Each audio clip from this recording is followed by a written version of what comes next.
De volta com o nosso Tudo Posso. E você sabia que a cada 3 mortes de pessoas adultas no Brasil, 2 são de homens? E, em geral, os homens vivem em média 7 anos menos do que as mulheres e têm mais doenças do coração, câncer, diabetes, colesterol, pressão arterial mais elevada.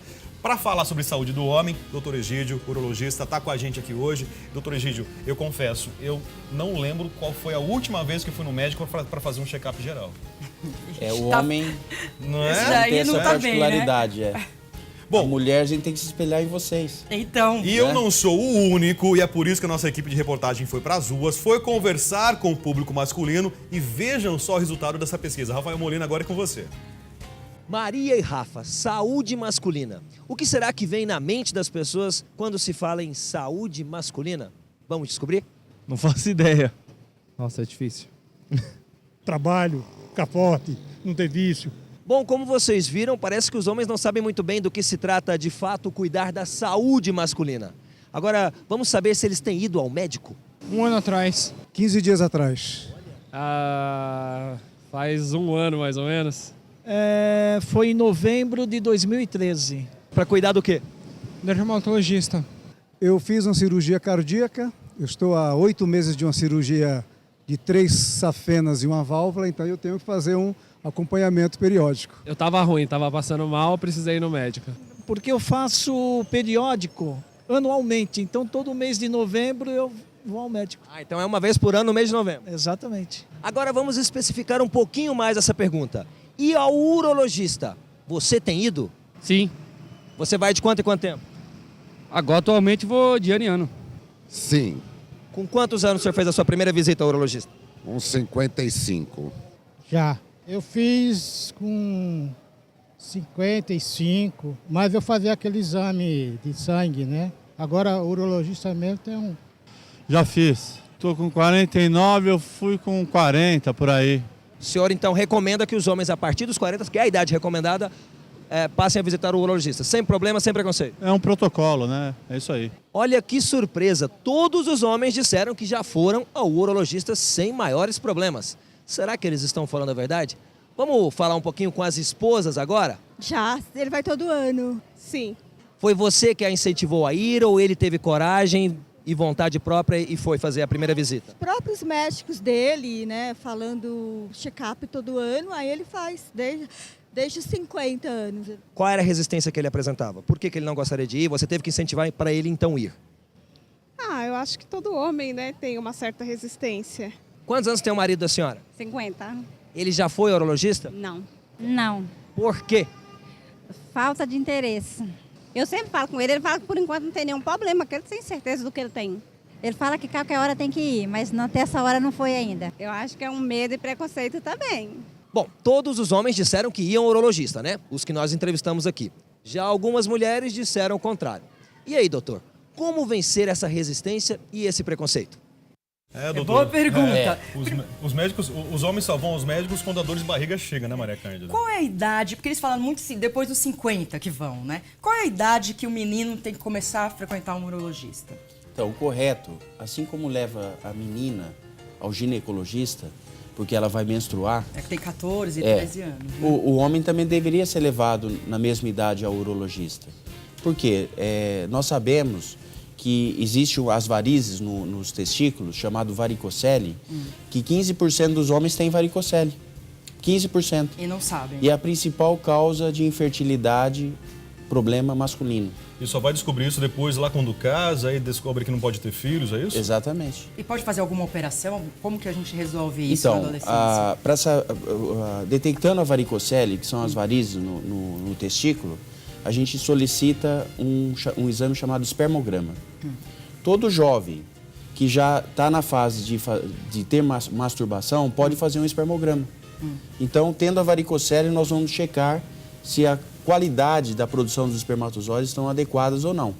Caso não esteja, a correção da varicocele vai recuperar essa função testicular do testículo. É uma prevenção, Uma prevenção, realmente. Agora, o homem é mais difícil, realmente é mais turrão, né? Precisa criar essa cultura, de realmente mostrar que o médico, o urologista, é o amigo. Está para o homem como o ginecologista realmente está para a mulher, Exato, não é isso? exato. E os homens têm medo, né? Acho que o medo maior, inclusive, é quando chega depois lá aos 40 e tem que fazer o exame de toque, não é Então, isso? aí é relacionado à próstata. Mas o homem não é só próstata. O homem é testículo, é a questão do pênis, a questão da fimose, a questão de iniciar a vida sexual de uma forma segura, uso de preservativo, prevenção de gravidez indesejada. Então, toda essa questão masculina, ela tem que começar a ser tratada ainda na adolescência. Então vai depender muito mais dos pais incentivarem os filhos do que dos próprios filhos adolescentes atentarem para esse tipo de coisa. Ele provavelmente até desconhece que precisaria fazer essa avaliação periódica. Antes, nas escolas, faziam-se os exames periódicos assim, de um adolescente. Hoje não tem mais. E antes faziam de uma forma até inadequada. Expunha os homens, às vezes, nus, um na frente do outro. E isso também não é adequado. Porque Cria um constrangimento, né? Cria um constrangimento. Então, procurar um urologista no início da vida adulta deve fazer parte, e todos os pais, as esposas, os avós, os tios, poderiam Deve fazer incentivar, isso. né? Não precisa ser só a mãe ou só o pai, o avô, o tio também pode participar dessa primeira consulta. E doutor, que tipo de doenças que estão ligadas à sua especialidade que você tem visto ultimamente? Então, no jovem, nós temos, às vezes, o freio embaixo do pênis, curto, uma dificuldade de expor a glande para fazer a higienização, então isso é a fimose, né? E não higienização do pênis leva a uma série de doenças no pênis, inclusive o câncer de pênis. Eu nunca ouvi falar de câncer de pênis. Então, o câncer de pênis está ligado a subdesenvolvimento e desinformação. Água e sabão e exposição de glândula não teria praticamente câncer de pênis, né? Então, é crítico? É crítico. Por exemplo, quem que ensina o jovem a fazer uma higienização no pênis? Realmente, é uma cultura, uma prática que parece que não faz parte do dia a dia do homem. E se o pai não sabe, como ele vai ensinar para o filho? Exato. E muitos pais, Maria Cândida, têm receio de conversar sobre esses assuntos com o garoto, com o filho. Então entra nesses aspectos.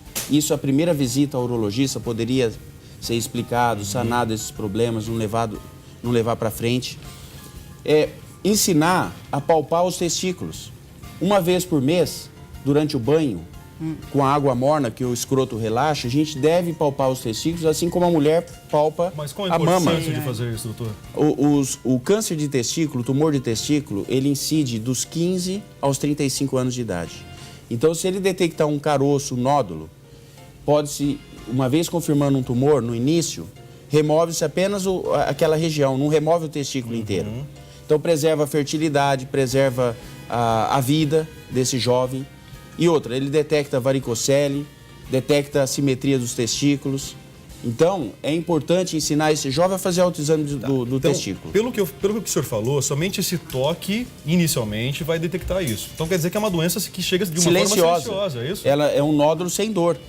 Assim como a doença da próstata é silenciosa. E, doutor Paulo, nós vimos, inclusive, na reportagem, né, um dos entrevistados pelo Rafael Molina, a mulher falou, olha, ele não vai ao médico, ele já tem 50 anos, mas ele disse que ele sabe que está tudo bem, ele sabe o que ele tem, que ele não precisa de ir ao médico.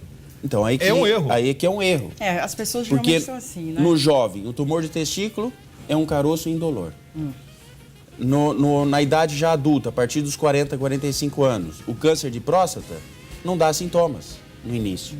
E nosso objetivo de qualquer doença mais grave é detectá-la o quanto antes. Porque detectando o quanto antes, o tratamento é curativo e menos agressivo, com menos efeitos colaterais.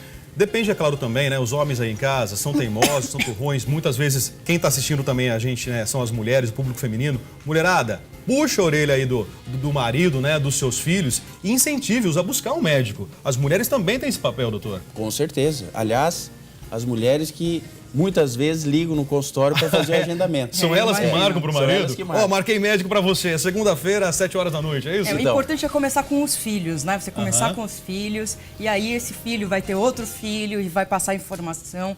Né? Então, eu acredito que a gente nós estamos numa fase já de mudança, de progresso nesse sentido. Agora, se nós fizermos isso para os nossos filhos, e eles verificarem o quanto isso foi importante na vida deles, com certeza ele vai fazer para o filho dele. Então a gente vai mudar a sociedade. Em algumas gerações isso vai ser algo comum. A preocupação, doutor, é tão grande que em 2008 o governo federal lançou inclusive uma campanha, né, um programa nacional voltado para a saúde do homem. Desde 2008 até agora 2014, o senhor percebe uma mudança no comportamento já? Já. Os homens estão indo mais aos consultórios, buscando mais informação? Com certeza. A gente já observa essa mudança de comportamento e, como eu falei, ao longo das gerações, o fato da gente oferecer isso vai mudando. O surgimento desses remédios para ereção mudou o comportamento do homem com disfunção erétil. Eu verifico, por exemplo, grande parte das vezes de destruição da família porque o homem enfrenta um problema de ereção e ele prefere sair do relacionamento de que admitir que ele está ficando impotente. Tá, esse é o assunto até para a gente desenvolver numa outra situação, né? Mas só pegando carona aqui, desde que o remédio seja indicado por um médico, né? Sim. Não vai entrar nesse mercado clandestino aí que você realmente pode prejudicar ainda mais a sua saúde, a sua situação, né, doutor? E um detalhe importante, o problema de ereção antecipa em 3 a 5 anos um infarto ou um derrame. Então as pessoas que têm um problema de ereção só pensam em tomar o comprimido, ela não preveniu um infarto ou um derrame que vai acontecer 3 a 5 anos depois. Quer dizer, é uma situação que deve ser acompanhada, né? Então, nesse sentido, não é só tomar o remédio e resolver o problema de ereção. É ver o colesterol, ver se não tem a coronária entupida e tratar o homem como um todo, além de tratar o problema de ereção. Bom, nós vamos agradecer então a presença aqui do Dr. Paulo. Os contatos do Dr. Paulo Egídio estão no vídeo para vocês. Doutor, muito obrigado pelos esclarecimentos. Eu que agradeço. Mulherada aí de casa, né, Maria Cândida, né? Puxa a orelha de novo, né? Reforço para vocês. Maridos e seus dos maridos, filhos. dos filhos. Saúde é para todos. E vamos parar com essa história, né, de que o homem vive menos que a mulher, né? Vamos mudar essa realidade no Brasil, não é isso, gente? Espero. Vamos lá. Intervalo agora, é isso? No próximo bloco nós vamos saber tudo sobre a notícia, sobre o mundo das celebridades. E é claro que tem a nossa ioiô com uma deliciosa culinária. É daqui a pouquinho aqui no Tudo Posso.